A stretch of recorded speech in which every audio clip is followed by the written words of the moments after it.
Everybody thinks I'm ready for that stand.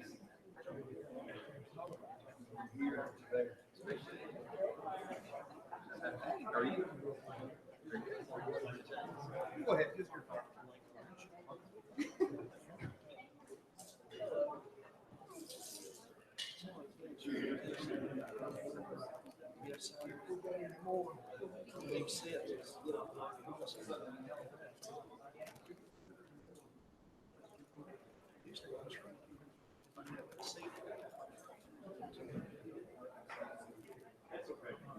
That's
Okay, it's about time to get started here. We're glad to have each and every one here. We've got a good class tonight and several visitors. Glad to have you with us. We're studying the captivity and return from captivity and the years of silence this particular quarter. And as those of you who've been in here, you can tell that it's a pretty difficult time to study because there's so much history involved in it rather than a lot of scripture. So anyway, I hope that we can glean something from it tonight in our studies.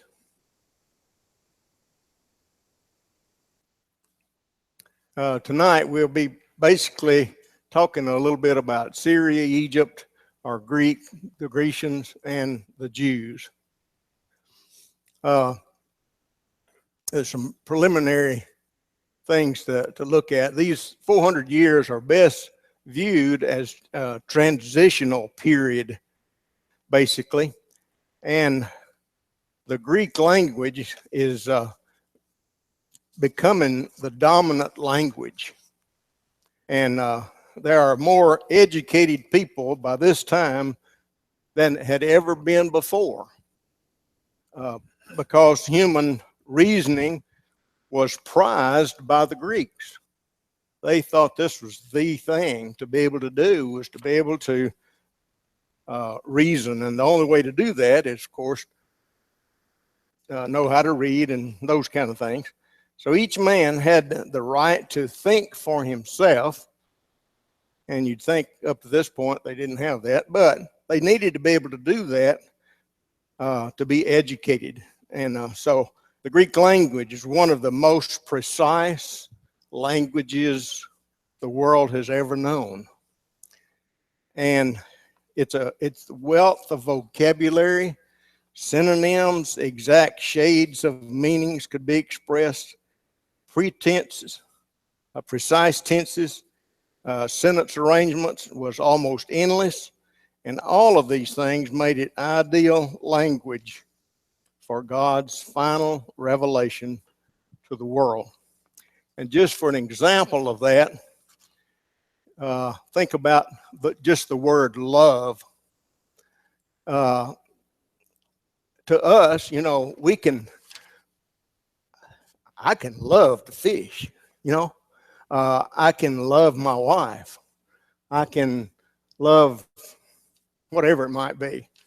But you use the same word here. I mean, we do for all of those different meanings, and we kind of know what it's talking about, but the Greek language was so much more precise. Here's an example. Eros, that was the word for love. That means the sexual passion or intense love. Phila, like Philadelphia. It was a deep friendship or warm and tender love. Ludus was a playful love. Agape, that was unconditional love. Pragma was a long-standing love. And Philatia was a love of self. That's 6 different meanings for the word love, and we just use love, So you can see what it's talking about. It was a very precise language, and there are several places in the New Testament where love is used. You remember Jesus asked Peter, "Lovest thou me?" And he used different answers as he responded back to Jesus. Well, that was really convenient, or better yet, should I say, it was the providence of God that brought this Greek language to the forefront at this time.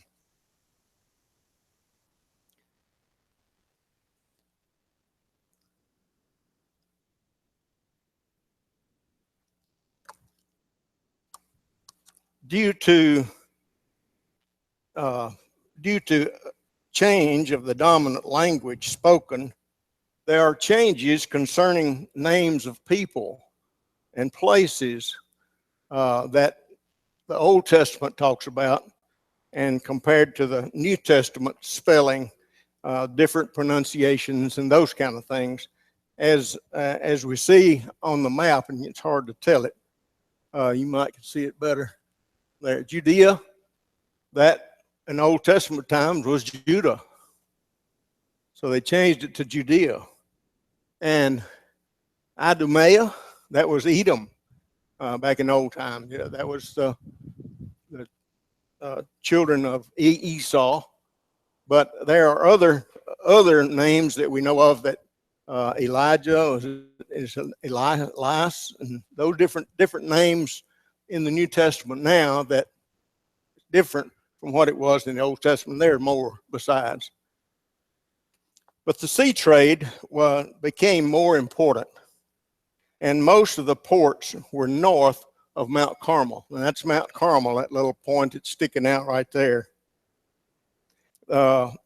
Most of them went into Tyre and Sidon, were seaports, and then on up further were the areas in Phoenicia.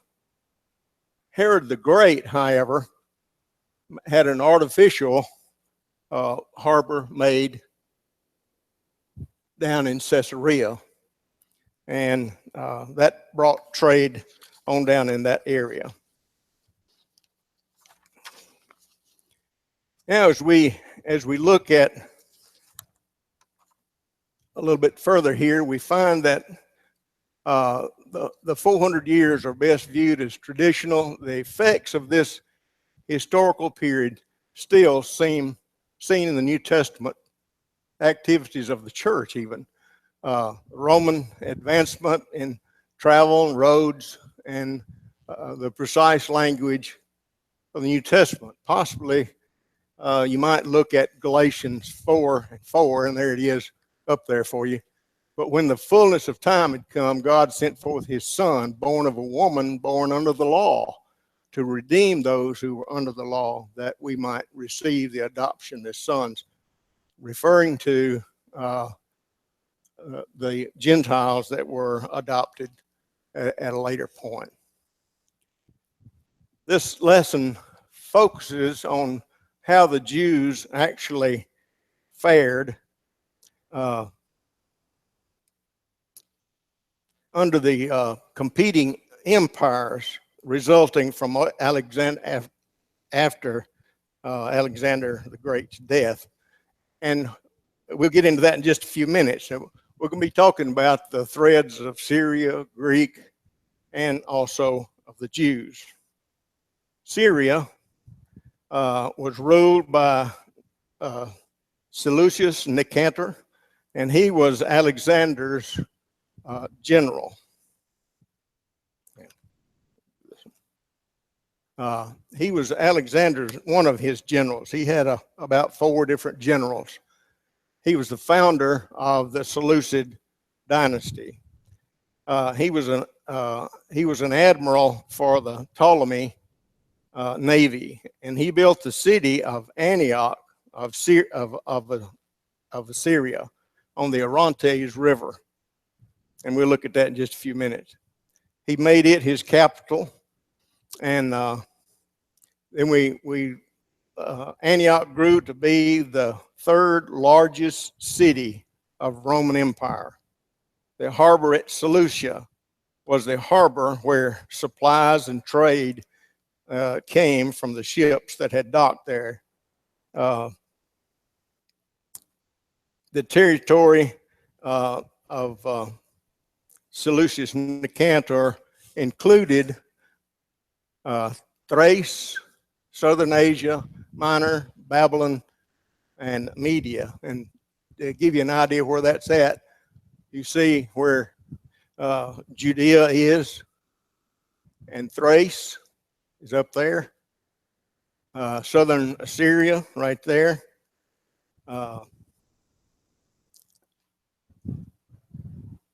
Babylon, of course, is over there, and Media is up in that area right there. So that gives you an idea of where all the Seleucid had their reign over. This is the Antioch of Syria that we talked about, where that was the capital that Nicanor had actually set up, Seleucus Nicanor, and also another seaport that we know about. Why do I do that? Another seaport is Seleucia, and that's found in Acts 13, verse 4, and that's the place where, you remember, Paul started his first missionary journey. Paul and Barnabas, went out on the first missionary journey, and they went from there over to Salamis and to Paphos and on up to Persia and up in that area, southern Asia then. So we find an empire that would last about till BC 64, when it lasted till that long. The Seleucid kings did. There was a major threat gaining strength in western Syria, and that was Rome. And it'll be the ruling empire in time to come. Now we want to look at the kind of the reign of the Egyptians or Grecians, ruled by Ptolemy Soter.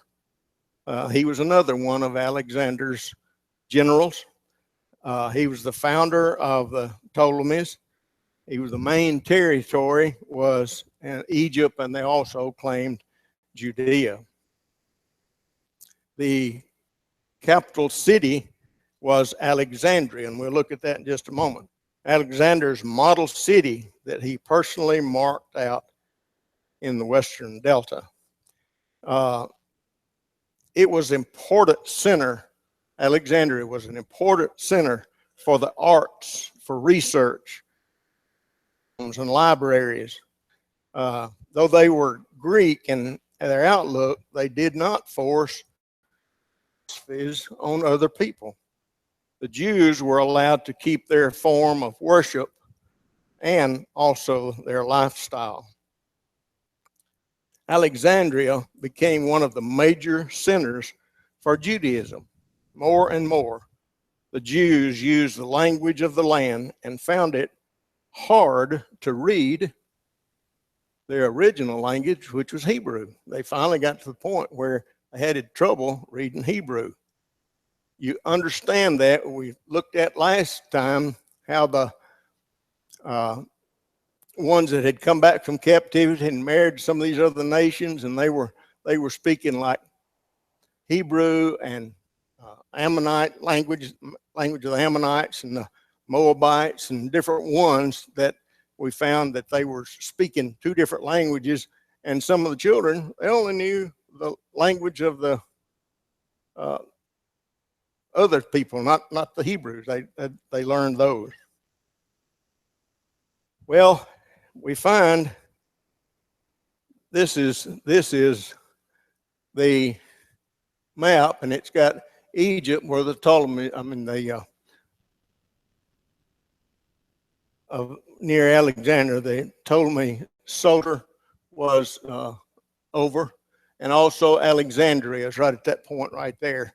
And that was a major place, and still is, as far as that goes. A lot of things, I'm sure, are still there in some of the ruins, probably. And we got some folks here that knows about the ruins. So we're glad to have the Duttons with us. They've been over there digging in the land in times past, and so glad to have them with us. We find that they were tolerant of the Jewish religious practices, and this is when about 200 BC, the Septuagint version was actually written, and it was written by, they say, by 70 Jewish. The Jewish legend has it that 72 scholars completed the translation of the Septuagint version from Hebrew in 72 days. Well, that's probably not true, but that's the Jewish legend that says that. But Syria took control of Judah, and Egypt continued as a major force in the world affairs, but did not have much effect on Syria after Syria took control.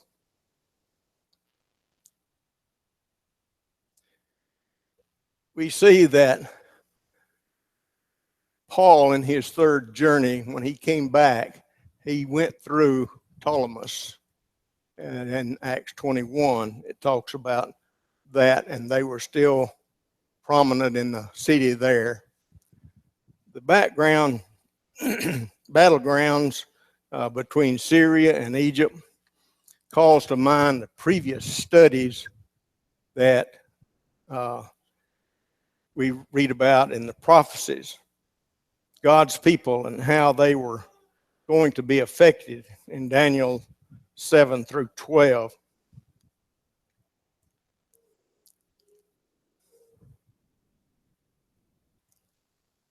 The visions of the four beasts, if you remember, the succession of four worldly empires describing events up to and after the fourth beast, that would have been Rome.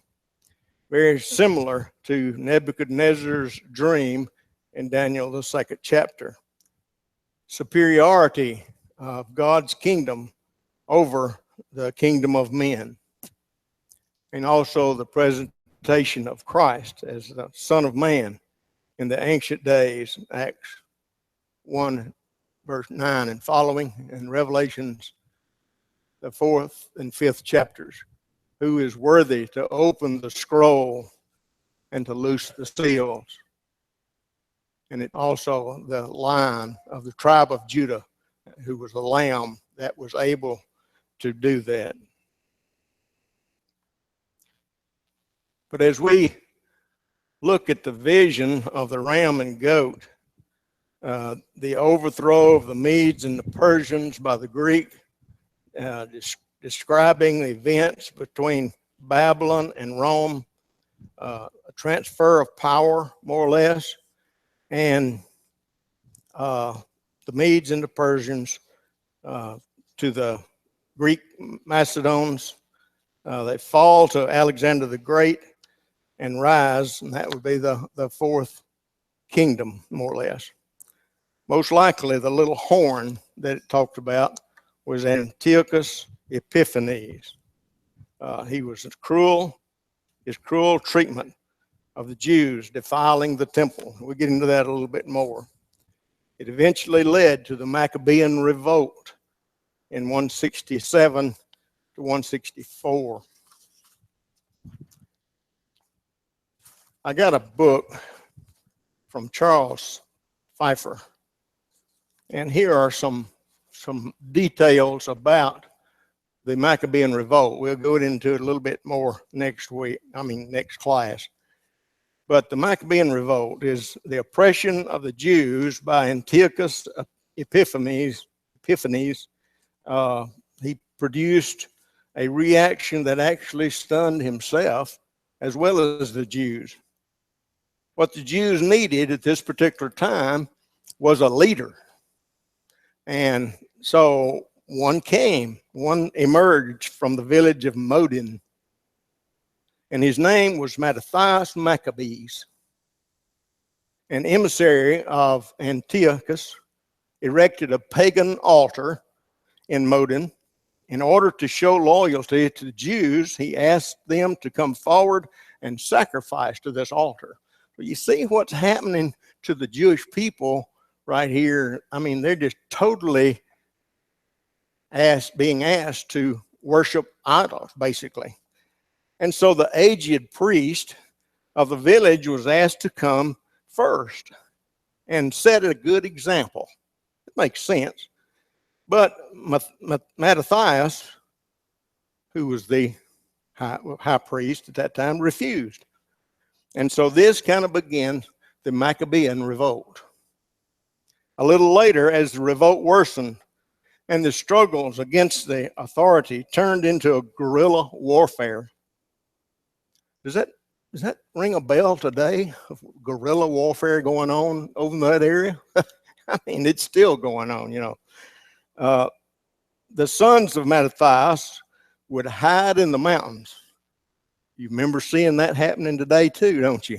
They would hide in the mountains. They would come out of their strongholds at night, raid the towns and villages, killing the royal officers and the Hellenistic Jews who supported them.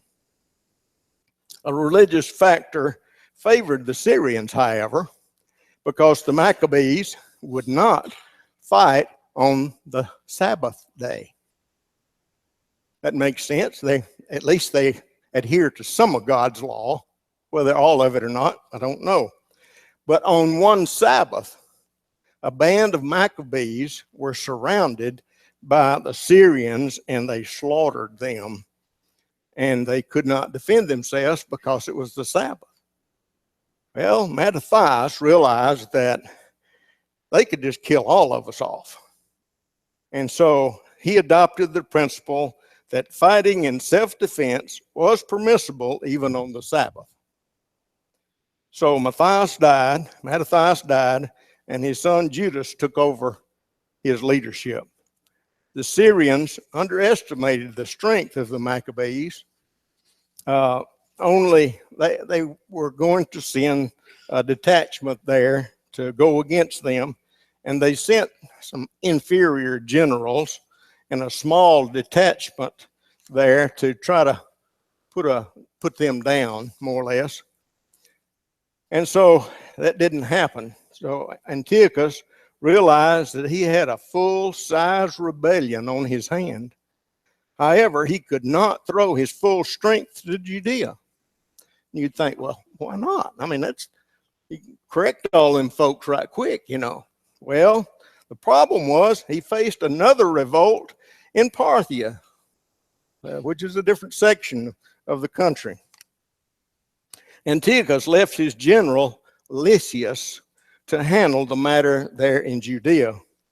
He gathered up an army, but Judas found out about it. Judas Maccabees found out about it, and he surprised attacked him at night, Lysias, and annihilated most of the Syrian army and seized an enormous amount of booty or wealth, at that particular time.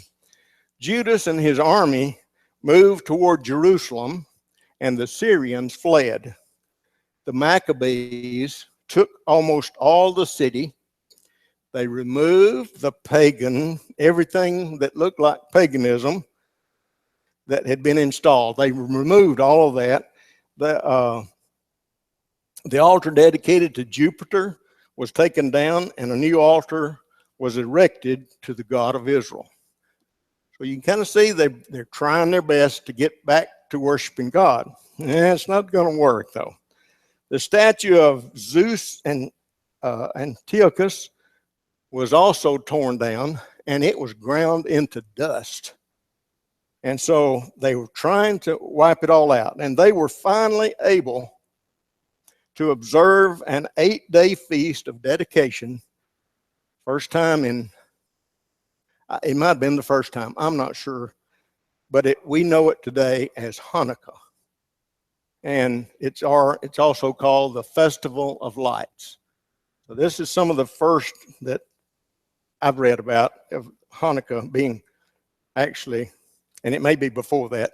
Do you know, Steve, how far back it went?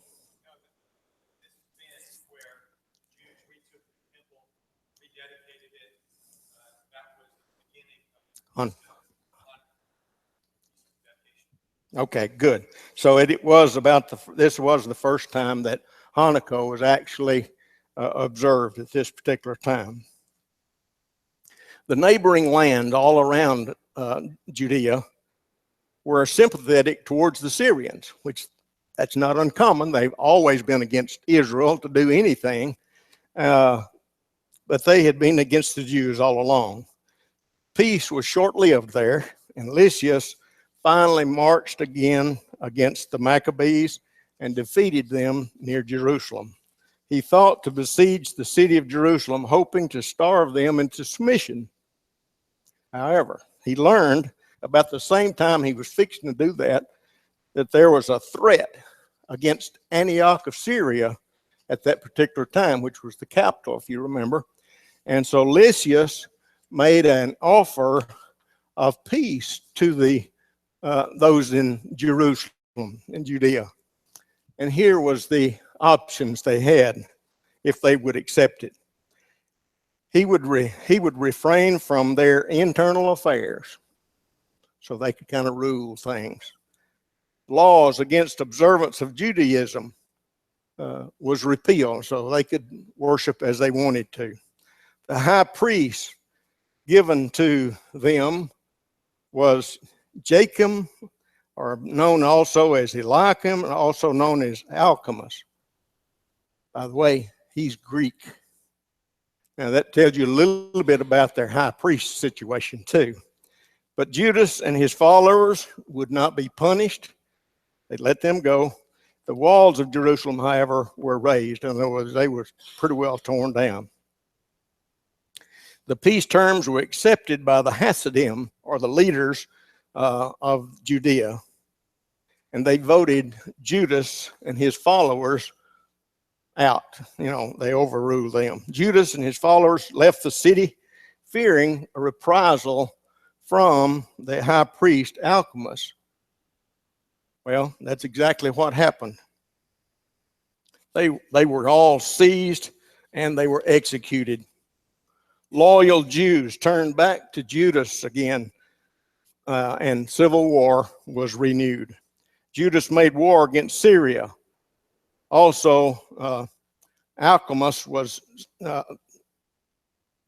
Judas made war against Syria, who Alchemist had actually called Syria to come and help to go against these men. Judas only had about 800 men following him, and he got killed during that war. His brothers, Jonathan, Simon, and Johanan Maccabees, took over. Many of the Jews began to follow Jonathan and his band. Syria tried their best to destroy him, but were not successful.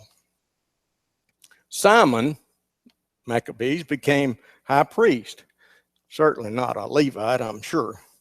And the legitimacy of the Maccabean priest was settled when the leaders of Israel named Simon as leader and high priest. Simon and his two sons were murdered by his son-in-law. And this kind of thing went on and on and on. Somebody killed somebody, somebody killed somebody. So anyway, the third son of Simon, named John Hyrcanus, however, escaped and succeeded his father as hereditary head of the Jewish state in 134 BC. That gives you just a little brief summary of the Maccabean revolt. And I'm sorry it took so long, but it's short, and I condensed it a whole lot just to get that part of it. So anyway, as we look at Daniel 10 through 12, we look at the fourth king after Cyrus. If you remember, that was Xerxes. He decided to attack Greece, and Alexander the Great responded, and he was defeating the Persian forces.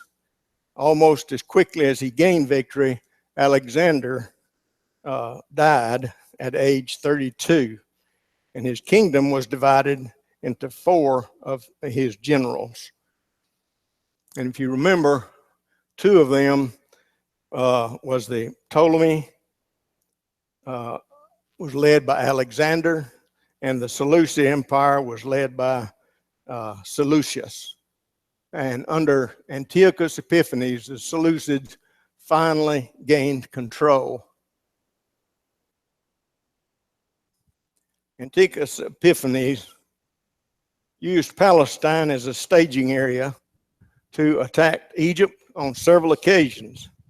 When defeated, he would mistreat the Jews, and eventually the Jews' revolt, the Maccabean revolt. Finally, Rome gained power from the west and controlled both the Ptolemies and the Seleucids. And of course, Rome destroyed Jerusalem in AD 70. Rome could not crush the spiritual kingdom spoken of numerous times by the prophets. In Daniel, the 11th chapter, verse 15 and following, you can read about the king of the north coming and building a siege mound and those kind of things that just follows right along what we've been talking about happening to an area around Jerusalem. So the effects of Hellenism or Greek culture mainly seen in the ability to read, to speak worldwide. The ability would eventually result in proselytes understanding the scriptures. They could read this New Testament by the Septuagint version. They could understand it. And Jesus and his apostles used this quite extensively as well.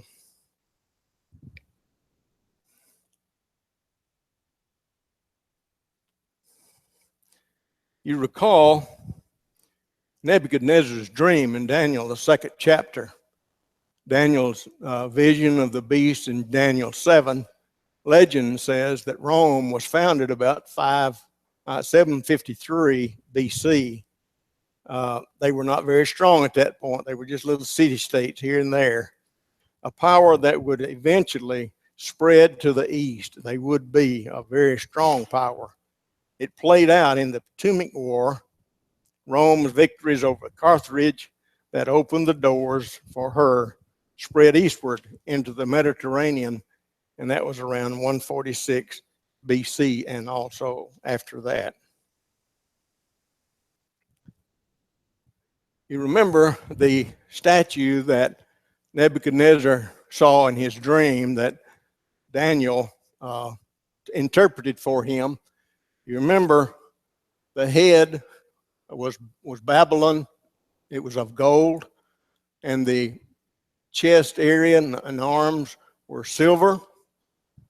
The thighs and hips were bronze, and the legs and feet were iron and clay. Of course, the Babylonian leader was Nebuchadnezzar. Cyrus was the Medo-Persian, and Alexander the Grecian, and Pompey, as best I can determine. Is that correct? Was it Pompey? Is that correct? The Roman? That's what I could determine anyway. If that's not right, I'm sorry. But that's what in my reading, I found out. Remember what was said in the scripture, and these days, and in these days, the God of heaven will set up a kingdom which shall never be destroyed. If you remember, that was said in the book of Daniel, second chapter. All of these particular empires were all gone, and now you have the Romans there, and you remember the stone that was cut out of the mountain without hands, and that stone began to grow and grow and grow, and that was the kingdom of Christ that would eventually cover the entire world, and that kingdom would last forever. This is Rome and Carthage, where the Romans actually had their beginning wars, kind of, and then from that point, from Carthage, they began to take other areas around in the Mediterranean Sea. Rome grew about the time the Old Testament closed, around 390 BC. Rome began the Punic War about 219, and Hannibal of Carthage resisted the uprising. He took his troops using trained elephants. I couldn't believe when I read that. Using trained elephants to go over the Alps, which put him in the heart of Rome. That just kind of blew my mind when I found that. But to use elephants up through the Alps, just, you think of elephants down in Africa or somewhere, you just don't think of them being up that way. But anyway, the Punic War, the third war, was from 149 to 146. Rome turned its attention eastward toward the Mediterranean world and pretty well takes over. And so we're going to find out a little more about the Maccabees in the next lesson when David can do a really good job. And that'll be on the Lord's Day. That's all I've got for tonight. So I appreciate you. I'm sorry it was so much material, but that was the only way to do this. I'm sorry. But thank you for listening.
Our first song will be number 495.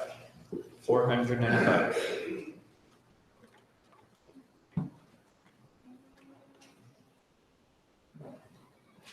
Joy to the world, the Lord is come. Let earth receive her King. Let every heart prepare and prove. And nature sing, and nature sing, and nature sing. Joy to the earth, the Savior reigns.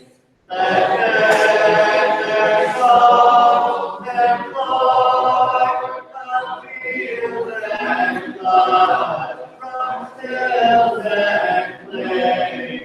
Repeat the sounding joy, repeat the sounding joy, repeat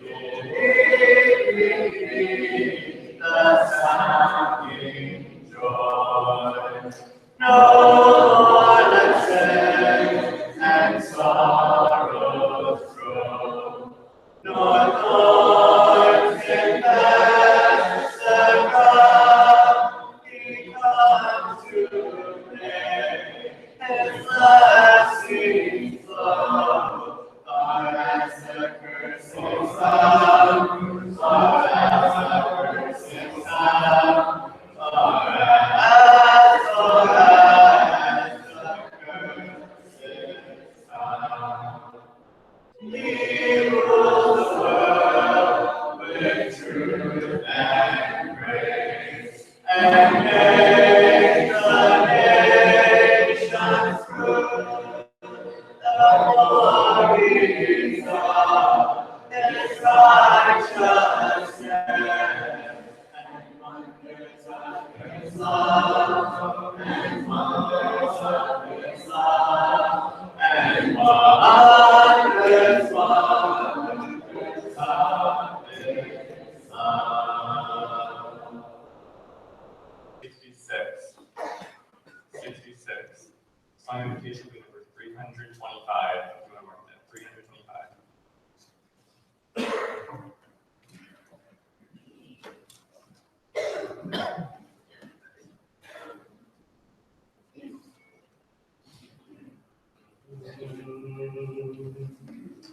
This is my daily prayer. God bless you, going God. Hold fast His mighty hand throughout the day. His strength your heart sustain. His power relieve your pain. Your prayer be not in vain as you travel this way. In spite of all the light that some may have, Christ is the only hope of all the world. God bless you, go with God through all eternity. My prayer will always be, may you grow with God. In spite of all the light that some may have, Christ is the only hope of all the world. God bless you, go with God through all eternity. My prayer will always be, may you grow with God. May you go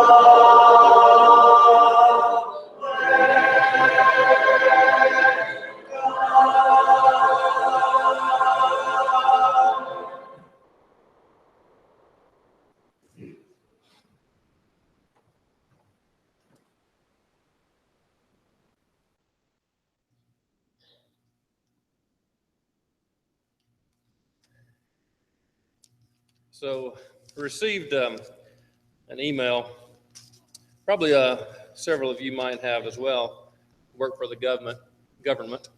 The Office of Personnel Management said, oh, by the way, we had a breach of all of our data. All of the information we stored on you has been compromised. Turns out with a lot of us who have clearances and so forth, they grabbed all that information, so they've got pretty much everything there is to know about some of us in the hands of who knows whom. As we keep reading the headlines, well, I got another email from our insurance company, from the company I work for, our health insurance. Well, they had a data breach. So there goes, that information out to who knows where. And for each of these, they have some remediation efforts. And they say, we're going to give you, free insurance to cover any, thing that might happen, identity theft or something. As we keep reading the headlines, I happened to shop sometimes at Home Depot, and yeah, they were compromised and they got probably, information. eBay, yeah, I've done it there. They got hacked too. And so, and a bunch of y'all are in the kind of the same thing, right? Well, turns out probably in the last, 3 or 4 years, mine or Lori's debit cards have been stolen and used by other people. And we have to go through fixing that. And, so we actually carry ourselves, identity theft protection. And we do that for other things, it came about that we had some house insurance, and it turns out that a tornado did come through and, take out, one of, property. And so that insurance was very helpful, then. Around that time or before that, we have car insurance, and car met, another object, and we needed that insurance. So all that to make the point, not the point that I'm high risk or anything like that, but we have a lot of things sometimes, and we have ways to protect those things, don't we? But what I want us to think about is Matthew chapter 6. Jesus tells us, he says, where your treasure is, there your heart is also. And we know that. We read that. We've read that a lot. We know that.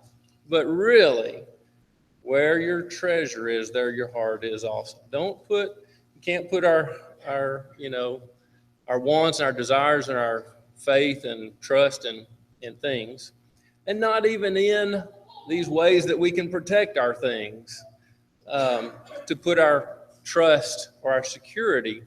So where is my heart? Where do I get my security?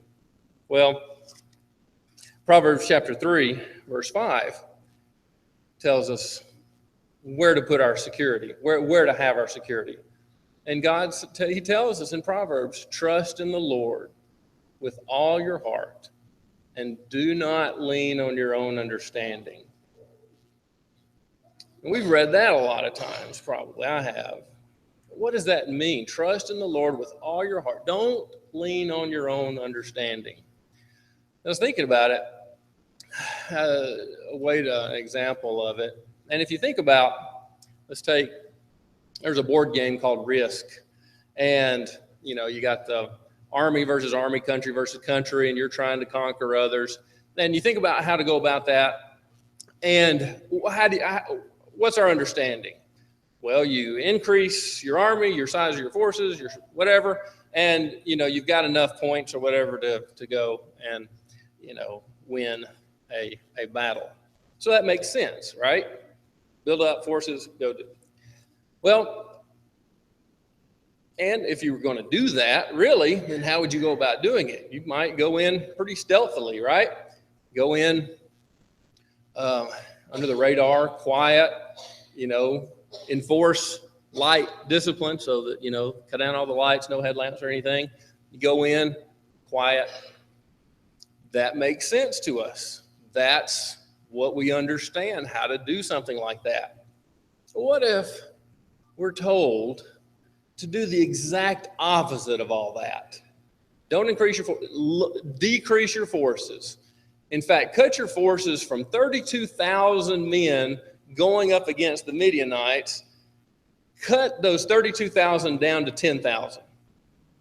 All right? So that's done. No, that's too many still. Cut that down even further to 300. Ooh. That's going to take some trust. Now we're down from 32,000 down to 300. And here's the way that those 300 were decided in the end. And you can I've thought this to be really interesting throughout my life. And, you could almost, look at this in, kind of a humorous way. It's like, who would you choose for those 300 men to go, fight the Midianites when we had 32,000, now we've only got 300? You'd want the best of the best. So you can imagine doing an interview. Now, this is completely me. If you're doing an interview to see what soldiers you want to take with you, who you want to go with, and say, all right, so soldier comes up, he's got a sword. How good are you with a sword? Yeah, pretty good. What about spear? Throw the javelin pretty good? Yeah, I'm good with that. Shield, you can defend? Yeah, I'm pretty good with that. All right, how do you drink your water? I don't understand. How do you drink your water? I get down on my knees and a creek and I drink it. Okay, you're out. You know the story, don't you? God used a completely, how they drank their water to choose who would be the 300. Didn't matter how well they fought. He chose 300. Why was God doing that? To show that he was the one who was going to do this. It wasn't going to be them. It wasn't going to be their strength, their might, their even courage, although they would have had to, those 300 would have had to have had a lot. Because when they went, how did they go? They didn't go in stealthily, did they? They went in with a torch in their left hand, so no more light discipline, and a pitcher, clay pot or whatever in their right hand.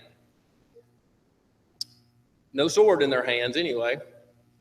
And they go up, and what are they told to do? Shout, then crash their, break their pitchers and hollering out.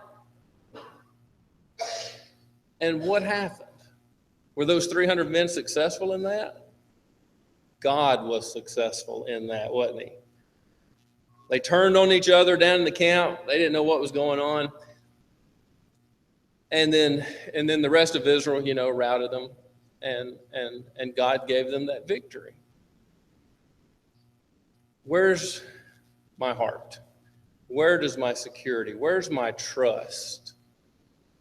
Gideon, who was leading those 300, what happened? You remember the story? He had to be convinced some, right? Remember the fleece? God showed him that he was with him. And then a second time before they went in, he went down to the camp and heard some of the men talking, and God showed him again that God was going to be with him. God had this. Where's my heart? Where's my security? Who do I trust in? Not in anything in this earth, no matter what happens down here. Maybe you want to be there. Maybe you want your heart. Maybe you want to trust in God. It takes work. It doesn't come natural. It wasn't automatic for Gideon in that case, was it? It takes some learning. It takes some meditation, some understanding with what God is telling us. You may be here tonight and you know in your heart who to rely on. And you want the security that God gives us, that Jesus provides for us. It's only through him that we can have this infinite amount of security, this eternal security through him. If you're subject to the invitation, please come as we stand and sing.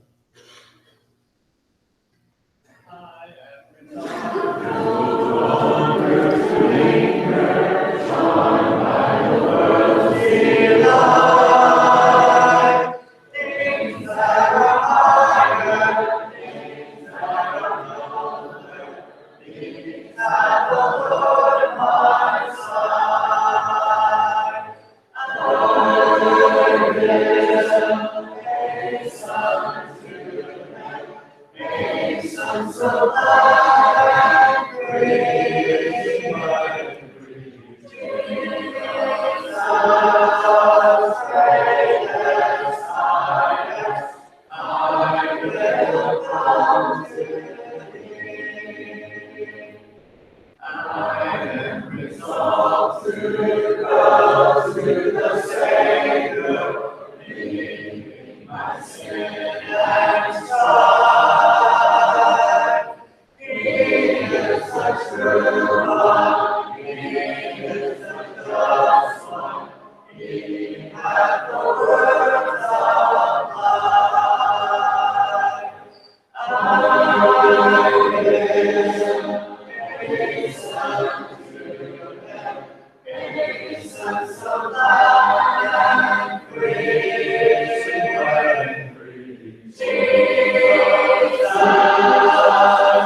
I want to thank everyone for being here tonight. We have a few visitors with us tonight. I want to especially thank you for being here and welcome you back any opportunity you have to come back with us. Our times of service for Sunday are Sunday mornings at 9 a.m. and 5 p.m. and, of course, Wednesday evenings at 7.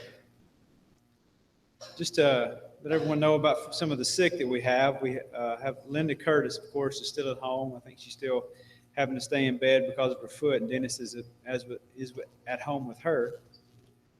Carly Lee is sick. Tara Munoz is sick. Scott Abernathy is at home recovering from an eye procedure. That's all the sick I have. As far as out of town, I have the Micah Clem family.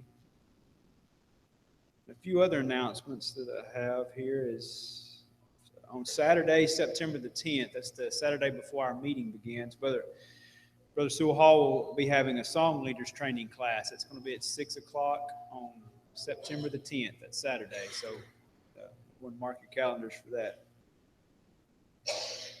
Also, Steve would like to meet with any of the college students that are going to Athens State. He wants to meet with you guys in room 18 after services tonight. Also, Jared Taylor was supposed to go to Mexico this week, but that trip's been postponed. So they're hoping to go at a later date. That's all the announcements I have. The elders